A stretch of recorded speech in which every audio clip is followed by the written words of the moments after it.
आप सभी वैष्णव जनों को जया एकादशी की हार्दिक शुभकामनाएं एवं बधाइयाँ।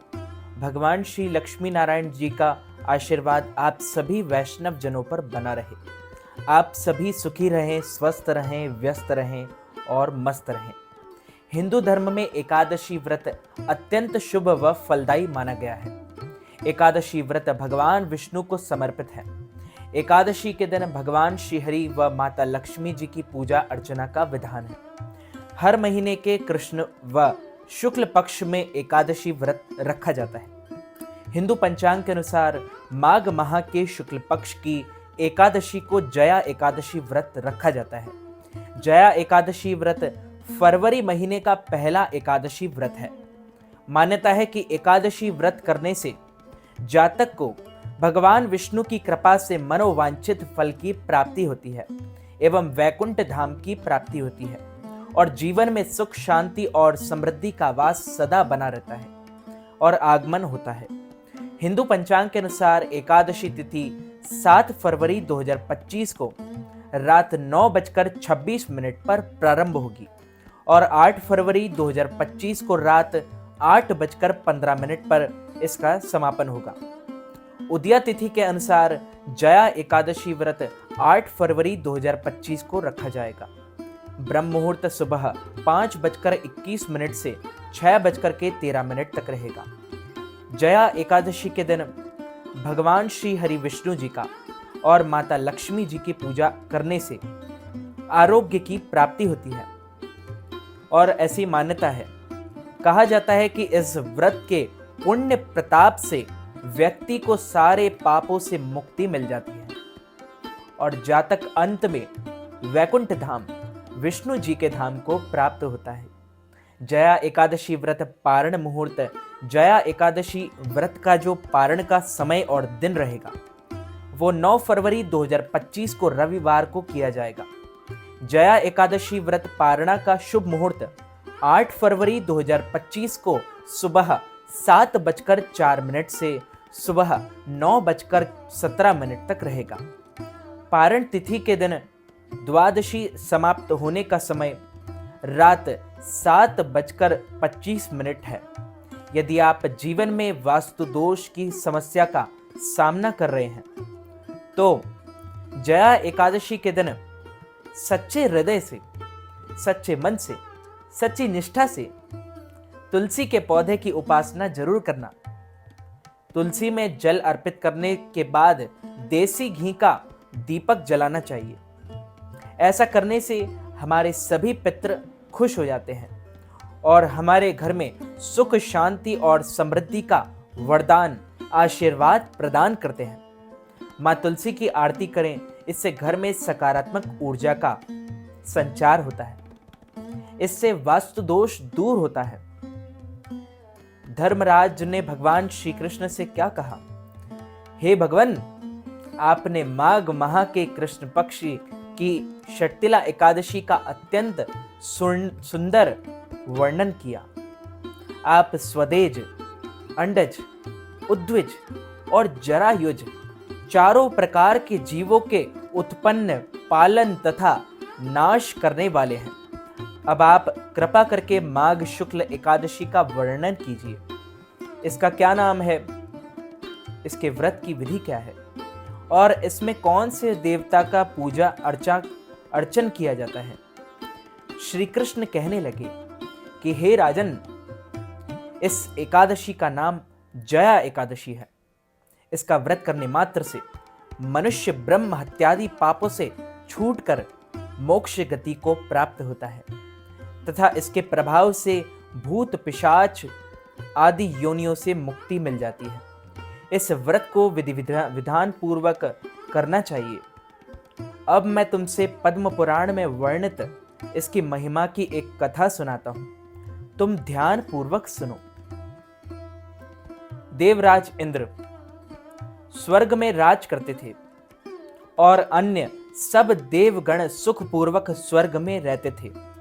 एक समय इंद्र अपनी इच्छा अनुसार नंदन वन में अप्सराओं के साथ विहार कर रहे थे और गंधर्व गान कर रहे थे। उन गंधर्वों में प्रसिद्ध पुष्पदंत तथा उसकी कन्या पुष्पवती और चित्रसेन तथा उसकी स्त्री मालिनी भी उपस्थित थे। साथ ही मालिनी का पुत्र पुष्पवान और उसका पुत्र माल्यवान भी उपस्थित था। पुष्पवती गंधर्व कन्या माल्यवान को देखकर उस पर मोहित हो गई और माल्यवान पर काम बाण चलाने लगी। उसने अपने रूप, लावण्य और हाव भाव से माल्यवान को वश में कर लिया। हे राजन, वह पुष्पवती अत्यंत सुंदर थी। अब वे इंद्र को प्रसन्न करने के लिए गान करने लगे, परंतु परस्पर मोहित हो जाने के कारण उनका चित्त भ्रमित हो गया। इनके ठीक प्रकार ना गाने तथा स्वर ताल ठीक नहीं होने से इंद्र इनके प्रेम को समझ गया और उन्होंने इसमें अपना अपमान समझ लिया और अपमान समझकर उनको श्राप दे दिया।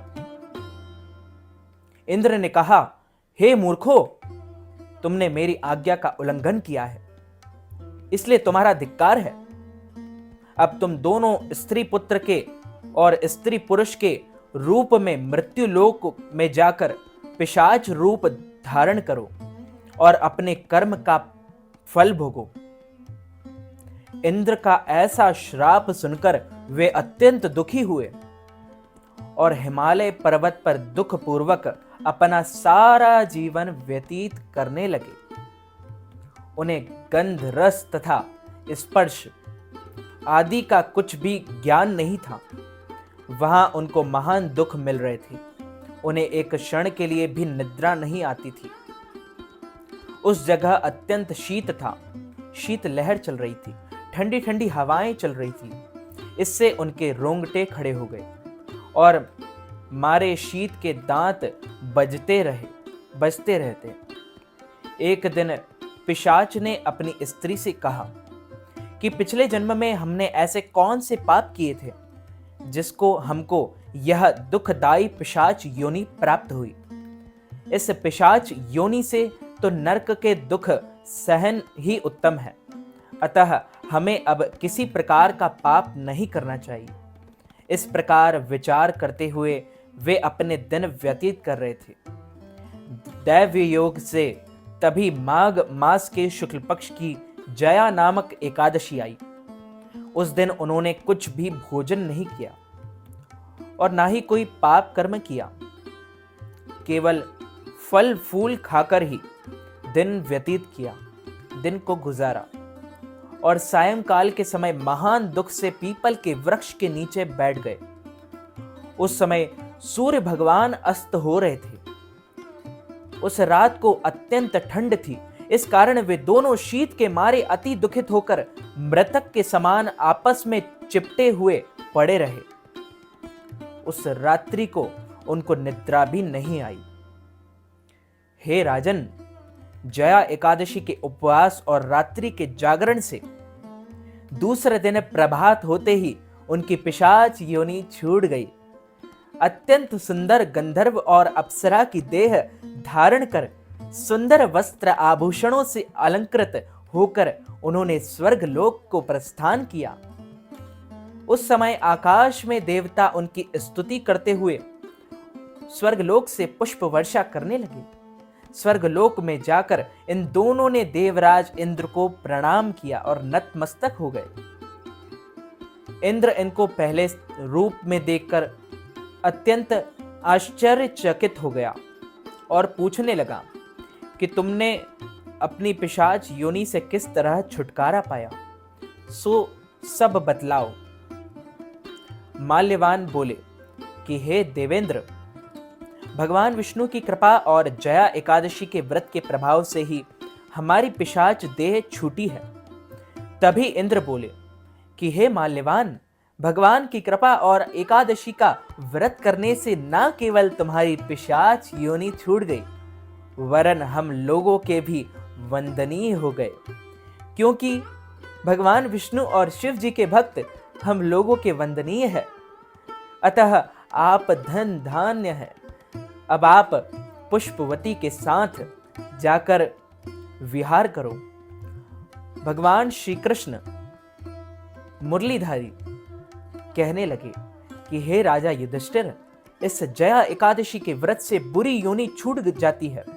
जिस मनुष्य ने इस एकादशी का व्रत किया है उसने मानो सब यज्ञ जप दान आदि कर लिया है।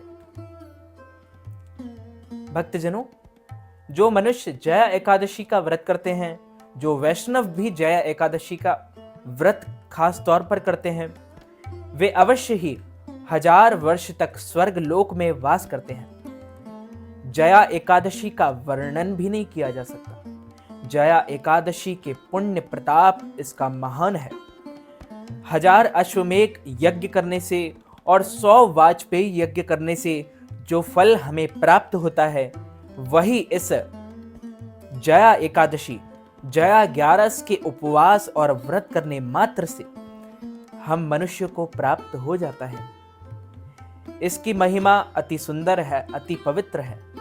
इसका व्रत सभी लोगों को अवश्य ही करना चाहिए, क्योंकि व्रत करने से हमें पुण्य फलों की प्राप्ति तो होती ही है, साथ ही हमारे जितने भी पाप कर्म हैं वो सब नष्ट हो जाते हैं। और एकादशी के दिन हमें सिर्फ फलाहार करना चाहिए। प्याज, लहसुन, मांस, मदिरा, कटहल की सब्जी और मसूर दाल या किसी भी प्रकार का इस प्रकार का अन्न हमें सेवन नहीं करना चाहिए। हमें सिर्फ फला आहार करना चाहिए। फल का सेवन अति पवित्र माना जाता है। एकादशी के दिन यदि आप सिर्फ फल का सेवन ही करते हैं, अन्य किसी भी अन्न का सेवन नहीं करते हैं, तो आपकी एकादशी सफल मानी जाएगी। और हाँ, इस एकादशी को मन से जरूर रखिएगा, क्योंकि मन से ही भगवान विष्णु प्रसन्न होते हैं। ये मन ही सब कुछ है। अगर आपने मन से व्रत कर लिया, मन से जया एकादशी का व्रत और भगवान विष्णु को समर्पित कर दिया, तो यह एकादशी आपकी सफल हो जाएगी। तो मित्रों, भक्तजनों, माताओं, बहनों, इस वीडियो को ज़्यादा से ज़्यादा लोगों तक शेयर कीजिएगा, लाइक कीजिएगा, कमेंट कीजिएगा और सब्सक्राइब करके बेल आइकन को भी ऑन कर लीजिए। ऐसे ही नए नए वीडियोस देखने के लिए मैं मिलता हूं आपको किसी और नई वीडियो के साथ। आपका अपना विशाल शास्त्री। सादर जय श्री कृष्ण।